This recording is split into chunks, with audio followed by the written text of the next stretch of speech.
Glória ao Pai, ao Filho e ao Espírito Santo. Glória ao Pai, ao Filho e ao Espírito Santo. Glória ao Pai, ao Filho e ao Espírito Santo. Como era no princípio, agora e sempre. Amém. Que Deus nos ilumine. Hoje eu quero fazer a nossa reflexão daqui, de perto do dono da festa de hoje. Agora, eu penso que os homens do mundo inteiro precisariam estar ouvindo a nossa pequena reflexão de hoje. Por que eu digo isso? Porque eu estou sentindo uma falta enorme de encontrar homens que se pareçam com São José. Homens que se pareçam com São José, meu Deus, como está difícil encontrarmos. Hoje, uma amiga minha mandou a foto do marido dela para mim. Ele tinha acordado às 4 da manhã ou antes para começar a rezar o rosário com o Frei Gilson às 4 da manhã. Então, enquanto ele rezava, ela tirou uma foto dele e depois mandou para mim dizendo: o meu José hoje acordou cedo para rezar. Meu Deus, eu penso que na vida de toda mulher deveria ter um José. Mas para que uma mulher tenha um José, ela tem que se comportar como Maria. Por exemplo, ela tem que fazer escolhas como Maria.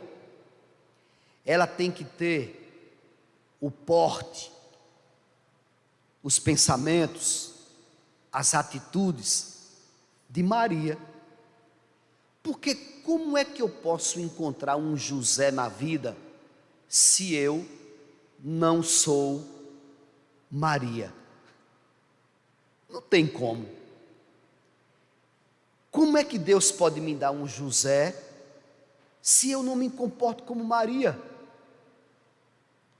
Como é que eu posso ter um esposo que se pareça com José se eu não luto todo dia para ter um comportamento parecido com o de Maria?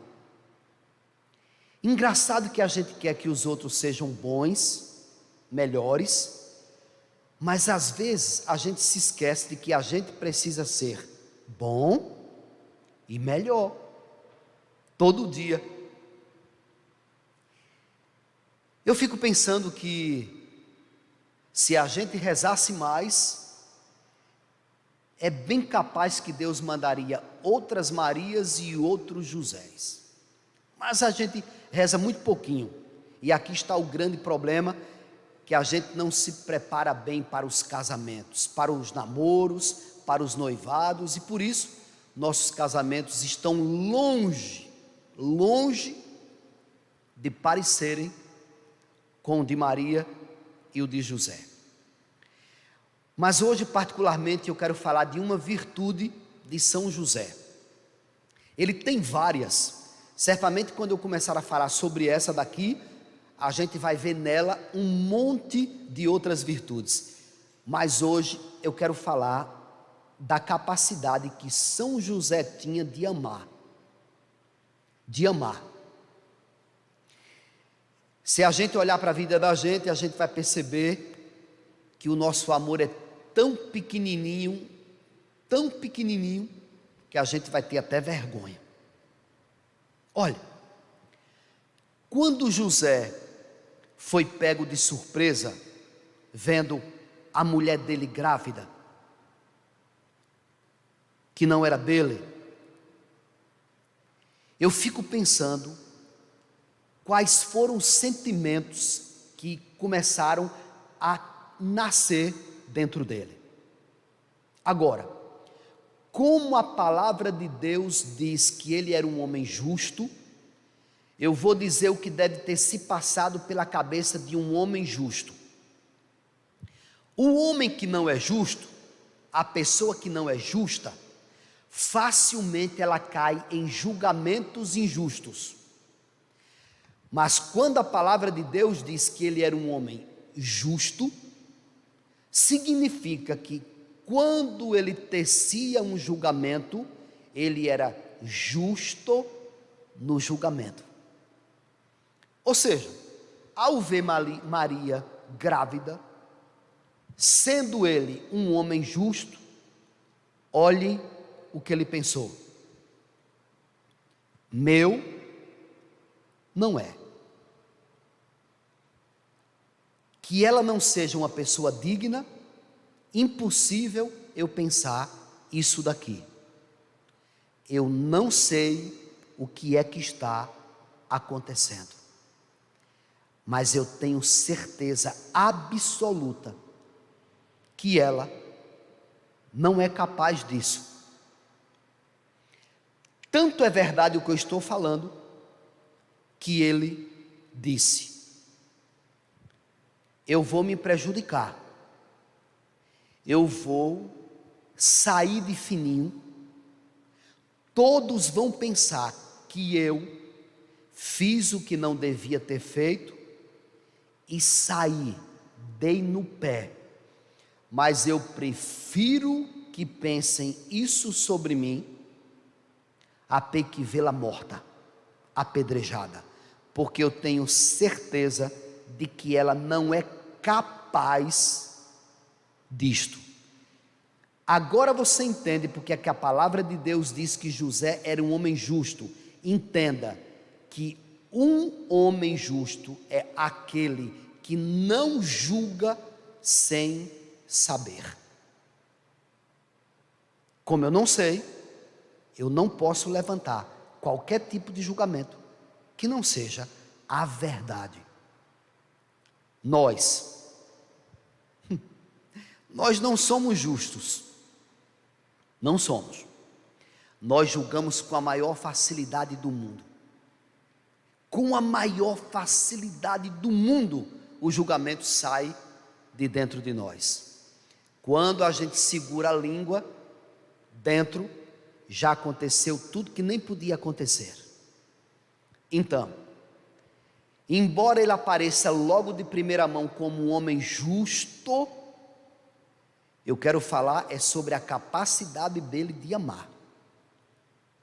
Quando o anjo aparece para ele e diz: José, não temas em receber Maria como tua esposa, porque tudo que nela aconteceu é obra de Deus. Naquele momento, veja bem o que é que acontece. Todos aqueles sonhos que José tinha planejado caíram por terra. Todos. Porque quando o anjo diz para ele: ela está grávida do Filho de Deus, José sabia que a sua vida naquele momento iria virar de ponta cabeça. Então, todos os sonhos dele caíram por terra. O egoísta, ele vê o mundo girando em torno dele. Tudo é em torno dele. Aquele que ama, vê o mundo assim: eu vou para o lugar do outro para sentir a dor do outro. Enquanto eu não aprender a ir para o lugar do outro, eu nunca vou saber qual é a dor do outro. Eu vou estar sempre julgando, julgando, julgando e julgando. Mas quando a gente ama, a primeira coisa que acontece é: nós vamos para o lugar do outro. Hoje, uma pessoa ligou para mim e disse assim: Frei, eu tenho uma grande amiga que perdeu um ente querido. Eu tenho receio. É um momento de muita dor. O senhor não poderia ligar para ela? Imagine que eu tenho recebido essas mensagens aos borbotões. Para eu não endoidar,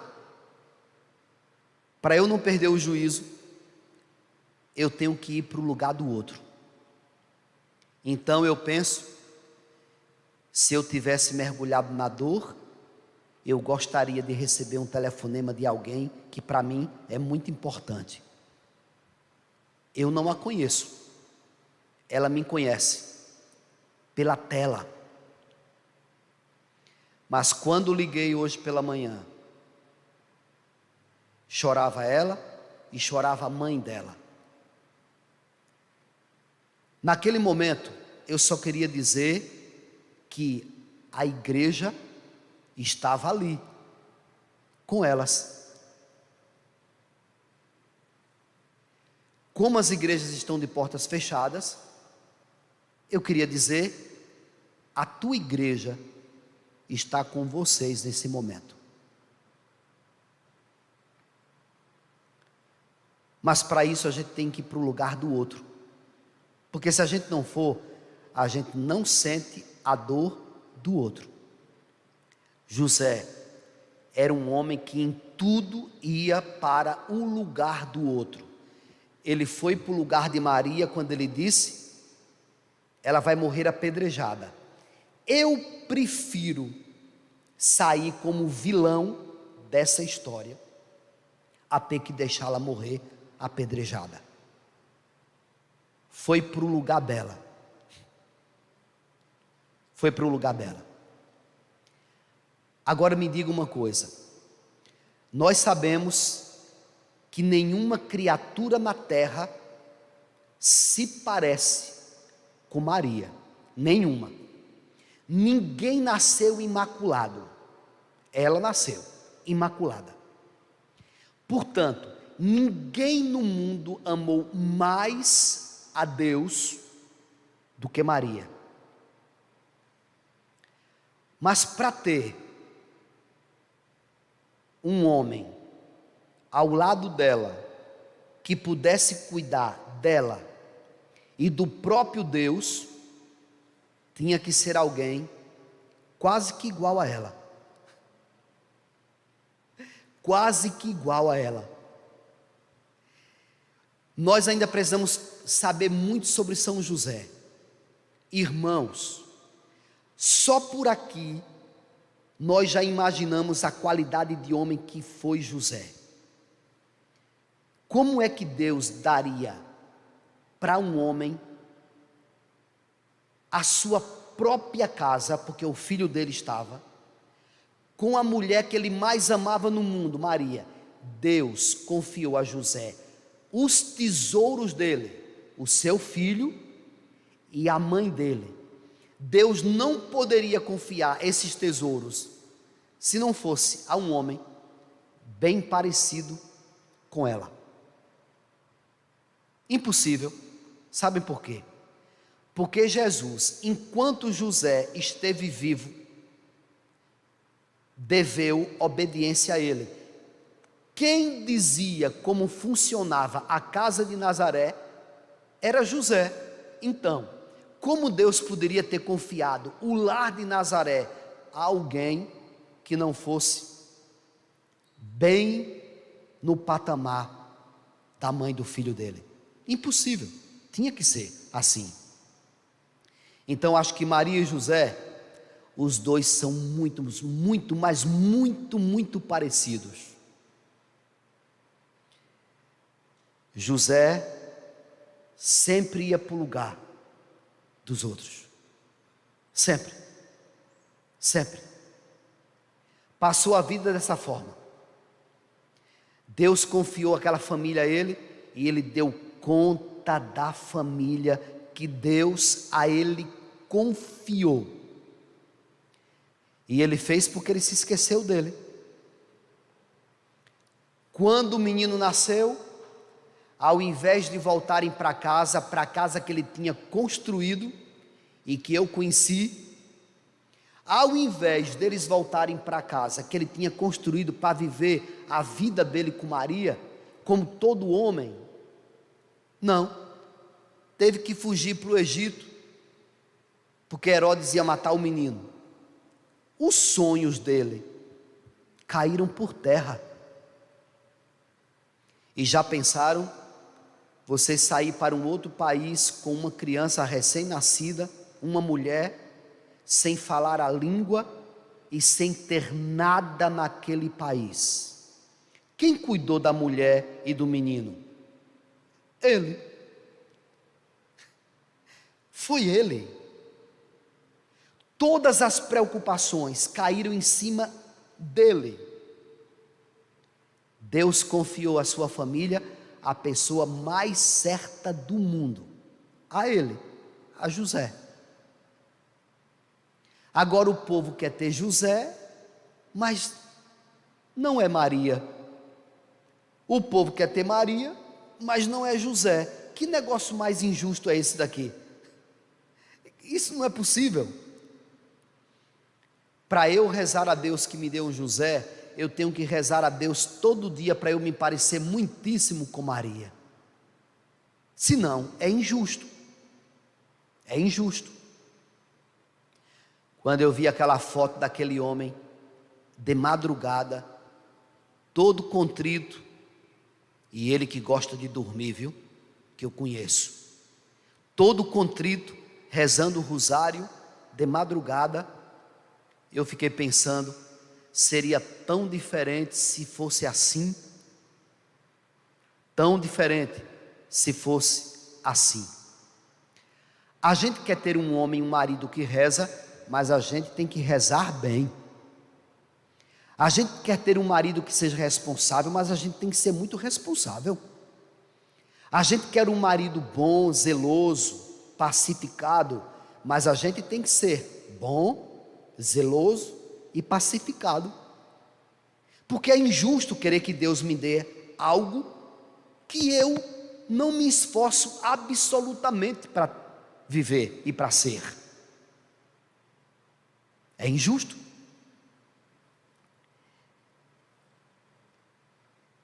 Eu entrei aqui, você não me deu bom dia.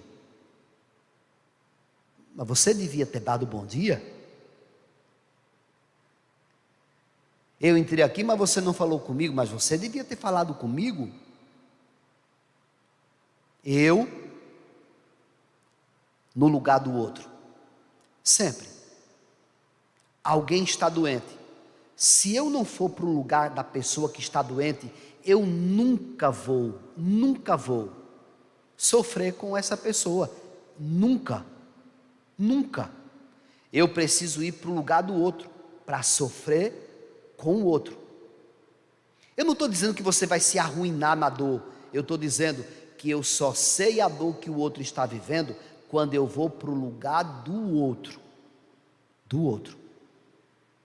Ora, amor é isso daqui. Não adianta a gente dizer que ama alguém, e a gente no dia a dia é indiferente, é frio, não tem zelo, não se preocupa com. Isto nunca será amor.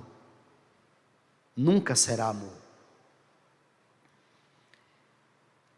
Eu já perdi um grande amigo na vida. E um dia eu perguntei para ele: por que você se afastou?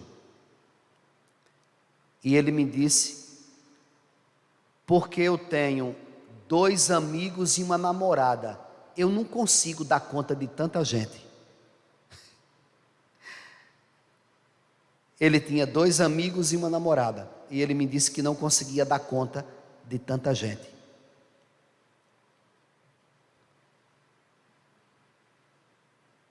Tá certo. Imagine como nós vamos amar. Como nós vamos amar. Chega uma pessoa lá no Instagram e me diz: o senhor nem respondeu minha mensagem, estou triste. A única coisa que eu posso dizer é: minha irmã, se você for ficar triste por isso, vai ser difícil, porque eu não consigo dar conta, é de 3.000 mensagens por dia. Mas no momento em que posso, saio pegando tudo para dar um oi, um Deus te abençoe, porque eu sei, indo para o lugar do outro, o quanto isso é importante. Mas por mais esmero que eu tenha, eu não consigo. 3.000 por dia é bem diferente de 2 amigos e uma namorada. Se eu não for para o lugar do outro, eu nunca vou saber o que é amar. Nunca. Nunca, nunca, nunca, nunca, nunca. Aqui nós temos um camarada, ele não mora aqui, mas é daqui. Eu sei quando ele chegou aqui, por aqui, porque aparece um tipo de água para eu beber, que eu só a tenho quando ele chega. Ninguém precisa me dizer nada, porque eu sei que ele chegou. Foi uma forma que ele encontrou de me amar. Então eu digo: Henrique chegou.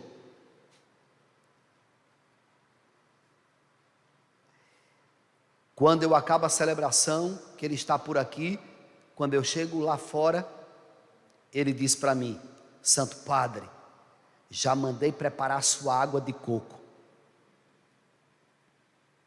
Agora Henrique saiu e deixou uma no lugar dele. Chama-se Neves. Para onde eu vou, ela vai com coco na mão atrás. Já bebeu? Já lavou as mãos? Vai beber?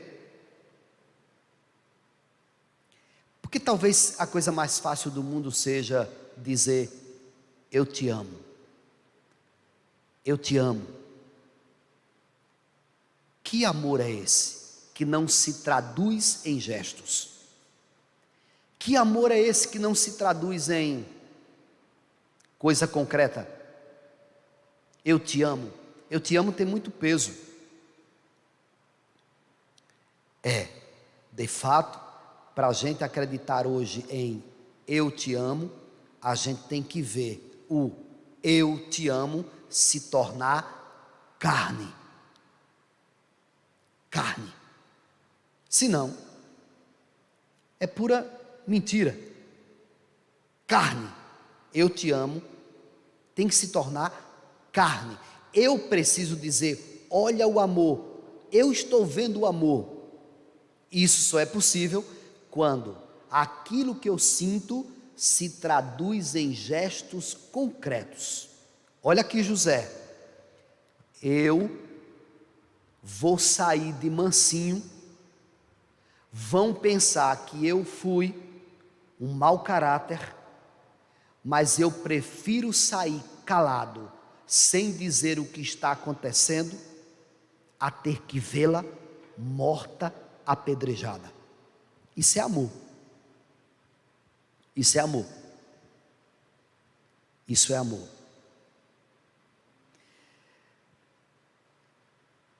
Quero pedir a São José que ele nos ajude, porque a gente é muito fraquinho, muito fraquinho.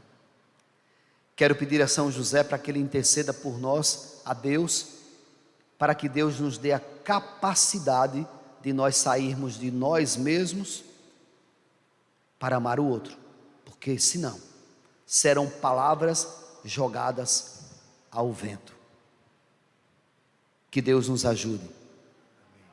Amém.